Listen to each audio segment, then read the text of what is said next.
Boeren hebben in Den Haag opnieuw actie viert. Ze protesteerden tegen maatregelen van het kabinet in de stikstofcrisis.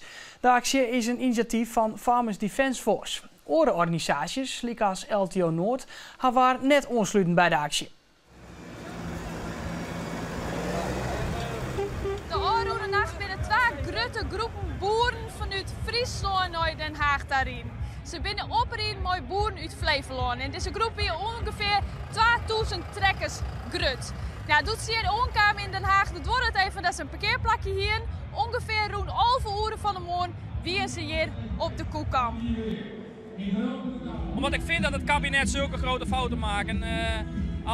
Als jij en ik naar de winkel gaan en we halen onze boodschappen en we betalen niet, ja, dan zijn we aan het stelen. Maar wat hun nu doen, dat is nog veel erger dan dat. In Den Haag is het nog steeds niet goed tussen de heren.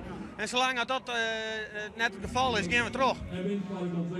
De boeren binnen hier voor de derde keer op Riegen om te demonstreren. En de zoenjes zeggen, is dat nou nog wel nodig? Nood de boerenorganisaties al mooi politici om tafel zitten. Nou, Sita van Kijpenma van Farmers Defence Force vindt van wel.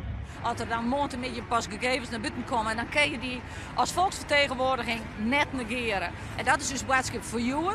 En de 20e, dan wachten we echt de cijfers aan. En dan kunnen we echt steeds maar discussiëren op feiten. Viel dit als de laatste kans om te protesteren? Nee, hè, want dat het kabinet helemaal niks doet. Mijn wetenschap, maar ik net mijn heel goed plan van het landbouwcollectief. Ja, dan blijven we weer omkomen. Het gaat om uw toekomst. Hè. Wij worden van de platteland afveegd en dat kunnen we net accepteren. Dat via Allier van een Midje. Verslagjouwer Johanna Brinkman nog altijd in Den Haag. Ja, het protest voor ongoed. Maar hoe gaat het daarna? Ja, de boeren en Farmers Defence Force hier een ultimatum stelt om minister Schouten van Landbouw en premier Rutte. Want ze willen excuses jaren voor het landbouwbeleid wat ze nou hebben. Nou ja, goed, die twee mensen wien je dus het net. En daar tochten de boeren, nou wist wat? Dan gaan wij naar het ministerie van Landbouw zelf. Ze gaan al die stickers krijgen en die stickers willen ze daar op het gebouw plakken. Nou, ze binnen een heel eind kamer, maar bij het stoplicht dicht bij het station waar ze het zin houden terug een hele grote groep politieagenten, wie ongeveer 70 en zo'n 20 à 30 agenten op een hinder. En daardoor konden ze net verder en uiteindelijk binnen ze weer richting de Koekamp. Nou ja, ze is met deze kant uitdreven. Ja, daarbinnen doe ik mensen arresteerd. Hoe is de sfeer nou daar bij die? Ja,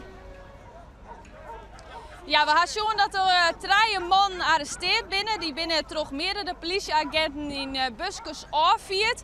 Nou, op het stuit, ik ben nu op de Koekamp. En om mij heen zag ik haast geen boer meer. Er binnen nog wel een paar politieagenten hier. En ja, verder is de sfeer dus hier in Den Haag, denk ik, weer redelijk normaal. Ja, is al duidelijk wanneer de boeren nou correct en hoe we dan weer naar hoe staan hier?